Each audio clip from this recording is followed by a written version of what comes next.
ఇప్పుడే అందినటువంటి breaking news. ఆదికాండము 19:36 చదివినటువంటి ఒక బైబిల్ విశ్వాసి సూసైడ్ చేసుకున్నాడు. మా కెమెరామాన్ దేంగ్లీతో అక్కడ వివరాలు తెలుసుకుందాం లైవ్లో. దేంగ్లీ, అక్కడ ఏమి జరిగింది? ఆ అబ్బాయి ఎందుకు చనిపోవాలనుకున్నాడు?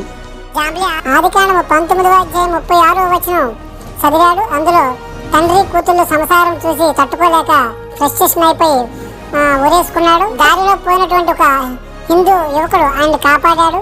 హఠాత్తుగా ఎక్కడి నుండి వచ్చారో పాస్టర్లు చాలా మంది వచ్చి ఆ అబ్బాయిని ఓదార్చినట్టు యాక్టింగ్ చేసి గొంతులిపి చంపేశారు. దేంగ్లీ ఆ అబ్బాయికి ఎందుకు చంపవలసి వచ్చింది మీకేమైనా తెలుసా?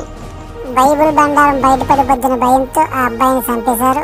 ఈలోగా అక్కడికి యెహోవా ప్రత్యక్షమయ్యాడు. ఎవరితోనైనా పడుకోవచ్చు, అందరూ సృష్టికర్తగా యెహోవా సెలవిచ్చాడు. యేసు ప్రభు ఖండించాడు. అందుకు యేసు ప్రభువుకు సిలువ వేశారు. అందుకు గాను పాత నిబంధన కొట్టివేయబడింది, కొత్త నిబంధన అమల్లోకి వచ్చింది. ఆ కోసం రక్తం కార్చి ఇచ్చిపోయాడు కాబట్టి యేసే మన దేవుడు.